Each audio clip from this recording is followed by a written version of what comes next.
Chapter 10.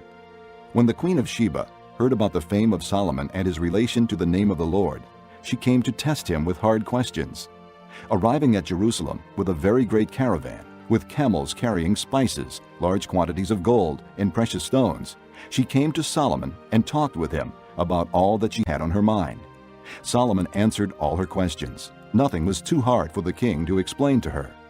When the Queen of Sheba saw all the wisdom of Solomon and the palace he had built, the food on his table, the seating of his officials, the attending servants in their robes, his cupbearers, and the burnt offerings he made at the temple of the Lord, she was overwhelmed. She said to the king, "The report I heard in my own country about your achievements and your wisdom is true. But I did not believe these things until I came and saw with my own eyes. Indeed, not even half was told me. In wisdom and wealth, you have far exceeded the report I heard. How happy your men must be. How happy your officials, who continually stand before you and hear your wisdom. Praise be to the Lord your God, who has delighted in you and placed you on the throne of Israel. Because of the Lord's eternal love for Israel, he has made you king to maintain justice and righteousness." And she gave the king 120 talents of gold, large quantities of spices, and precious stones. Never again were so many spices brought in as those the Queen of Sheba gave to King Solomon. Hiram's ships brought gold from Ophir, and from there they brought great cargoes of almug wood and precious stones. The king used the almug wood to make supports for the temple of the Lord and for the royal palace, and to make harps and lyres for the musicians. So much almug wood has never been imported or seen since that day. King Solomon gave the Queen of Sheba all she desired and asked for, besides what he had given her out of his royal bounty. Then she left and returned with her retinue to her own country. The weight of the gold that Solomon received yearly was 666 talents, not including the revenues from merchants and traders and from all the Arabian kings and the governors of the land. King Solomon made 200 large shields of hammered gold. 600 bekas of gold went into each shield. He also made 300 small shields of hammered gold, with 3 minas of gold in each shield. The king put them in the palace of the forest of Lebanon. Then the king made a great throne, inlaid with ivory and overlaid with fine gold. The throne had 6 steps, and its back had a rounded top. On both sides of the seat were armrests, with a lion standing beside each of them. 12 lions stood on the 6 steps, one at either end of each step. Nothing like it had ever been made for any other kingdom. All King Solomon's goblets were gold, and all the household articles in the palace of the forest of Lebanon were pure gold. Nothing was made of silver, because silver was considered of little value in Solomon's days. The king had a fleet of trading ships at sea along with the ships of Hiram. Once every 3 years it returned, carrying gold, silver, and ivory, and apes and baboons. King Solomon was greater in riches and wisdom than all the other kings of the earth. The whole world sought audience with Solomon to hear the wisdom God had put in his heart. Year after year, everyone who came brought a gift: articles of silver and gold, robes, weapons and spices, and horses and mules. Solomon accumulated chariots and horses.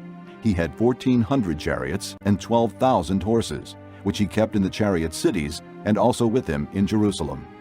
The king made silver as common in Jerusalem as stones, and cedar as plentiful as sycamore fig trees in the foothills. Solomon's horses were imported from Egypt and from Cuwe. The royal merchants purchased them from Cuwe. They imported a chariot from Egypt for 600 shekels of silver, and a horse for 150. They also exported them to all the kings of the Hittites and of the Arameans. Chapter 11. King Solomon, however, loved many foreign women besides Pharaoh's daughter: Moabites, Ammonites, Edomites, Sidonians, and Hittites. They were from nations about which the Lord had told the Israelites, "You must not intermarry with them, because they will surely turn your hearts after their gods." Nevertheless, Solomon held fast to them in love. He had 700 wives of royal birth and 300 concubines, and his wives led him astray. As Solomon grew old, his wives turned his heart after other gods, and his heart was not fully devoted to the Lord his God, as the heart of David his father had been. He followed Ashtoreth, the goddess of the Sidonians, and Molech, the detestable god of the Ammonites. So Solomon did evil in the eyes of the Lord. He did not follow the Lord completely, as David his father had done. On a hill east of Jerusalem, Solomon built a high place for Chemosh, the detestable god of Moab, and for Molech, the detestable god of the Ammonites. He did the same for all his foreign wives, who burned incense and offered sacrifices to their gods.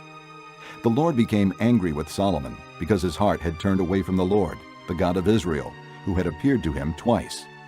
Although he had forbidden Solomon to follow other gods, Solomon did not keep the Lord's command. So the Lord said to Solomon, Since this is your attitude, and you have not kept my covenant and my decrees which I commanded you, I will most certainly tear the kingdom away from you and give it to one of your subordinates. Nevertheless, for the sake of David your father, I will not do it during your lifetime. I will tear it out of the hand of your son.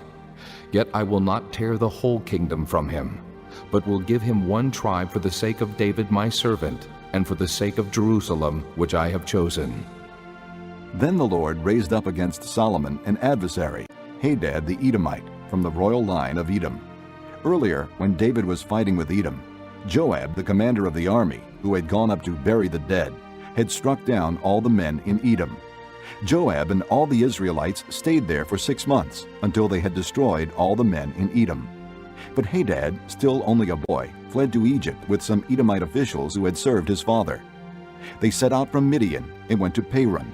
Then taking men from Paran with them, they went to Egypt, to Pharaoh king of Egypt, who gave Hadad a house and land and provided him with food. Pharaoh was so pleased with Hadad that he gave him a sister of his own wife, Queen Tahpenes, in marriage. The sister of Tahpenes bore him a son named Genubath, whom Tahpenes brought up in the royal palace. There Genubath lived with Pharaoh's own children. While he was in Egypt, Hadad heard that David rested with his fathers, and that Joab the commander of the army was also dead. Then Hadad said to Pharaoh, Let me go, that I may return to my own country. What have you lacked here that you want to go back to your own country? Pharaoh asked. Nothing, Hadad replied. but do let me go. And God raised up against Solomon another adversary, Rezon, son of Eliada, who had fled from his master, Hadadezer, king of Zobah. He gathered men around him and became the leader of a band of rebels when David destroyed the forces of Zobah. The rebels went to Damascus, where they settled and took control. Rezon was Israel's adversary as long as Solomon lived, adding to the trouble caused by Hadad. So Rezon ruled in Aram and was hostile toward Israel. Also, Jeroboam, son of Nebat, rebelled against the king. He was one of Solomon's officials, an Ephraimite from Zeradah, and his mother was a widow named Zeruiah. Here is the account of how he rebelled against the king. Solomon had built the supporting terraces and had filled the gap in the wall of the city of David his father. Now Jeroboam was a man of standing, and when Solomon saw how well the young man did his work, he put him in charge of the whole labor force of the house of Joseph. About that time, Jeroboam was going out of Jerusalem, and Ahijah, the prophet of Shiloh, met him on the way, wearing a new cloak. The two of them were alone out in the country, and Ahijah took hold of the new cloak he was wearing and tore it into 12 pieces. Then he said to Jeroboam, Take 10 pieces for yourself, for this is what the Lord, the God of Israel, says. See, I am going to tear the kingdom out of Solomon's hand and give you 10 tribes. But for the sake of my servant David and the city of Jerusalem, which I have chosen out of all the tribes of Israel, he will have 1 tribe. I will do this because they have forsaken me and worshipped Ashtoreth, the goddess of the Sidonians, Chemosh, the god of the Moabites, and Molech, the god of the Ammonites, and have not walked in my ways, nor done what is right in my eyes, nor kept my statutes and laws, as David, Solomon's father, did. But I will not take the whole kingdom out of Solomon's hand. I have made him ruler all the days of his life for the sake of David my servant, whom I chose and who observed my commands and statutes. I will take the kingdom from his son's hands and give you 10 tribes. I will give 1 tribe to his son, so that David my servant may always have a lamp before me in Jerusalem, the city where I chose to put my name. However, as for you, I will take you, and you will rule over all that your heart desires. You will be king over Israel. If you do whatever I command you, and walk in my ways and do what is right in my eyes, by keeping my statutes and commands, as David my servant did, I will be with you. I will build you a dynasty as enduring as the one I built for David, and will give Israel to you. I will humble David's descendants because of this, but not forever. Solomon tried to kill Jeroboam, but Jeroboam fled to Egypt, to Shishak the king, and stayed there until Solomon's death. As for the other events of Solomon's reign, all he did and the wisdom he displayed, are they not written in the book of the Annals of Solomon? Solomon reigned in Jerusalem over all Israel 40 years. Then he rested with his fathers and was buried in the city of David his father. And Rehoboam his son succeeded him as king.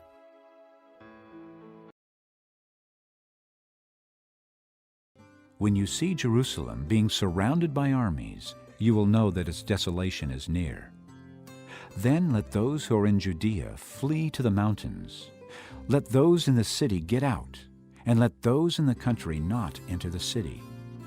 For this is the time of punishment, in fulfillment of all that has been written. How dreadful it will be in those days for pregnant women and nursing mothers. There will be great distress in the land and wrath against this people. They will fall by the sword and will be taken as prisoners to all the nations. Jerusalem will be trampled on by the Gentiles until the times of the Gentiles are fulfilled. There will be signs in the sun, moon, and stars. On the earth nations will be in anguish and perplexity at the roaring and tossing of the sea. Men will faint from terror, apprehensive of what is coming on the world, for the heavenly bodies will be shaken. At that time they will see the Son of Man coming in a cloud with power and great glory. When these things begin to take place, stand up and lift up your heads, because your redemption is drawing near. He told them this parable. Look at the fig tree and all the trees. When they sprout leaves, you can see for yourselves and know that summer is near. Even so, when you see these things happening, you know that the kingdom of God is near. I tell you the truth. This generation will certainly not pass away until all these things have happened. Heaven and earth will pass away, but my words will never pass away. Be careful, or your hearts will be weighed down with dissipation, drunkenness, and the anxieties of life, and that day will close on you unexpectedly like a trap. For it will come upon all those who live on the face of the whole earth. Be always on the watch, and pray that you may be able to escape all that is about to happen, and that you may be able to stand before the Son of Man. Each day Jesus was teaching at the temple, and each evening he went out to spend the night on the hill called the Mount of Olives. And all the people came early in the morning to hear him at the temple.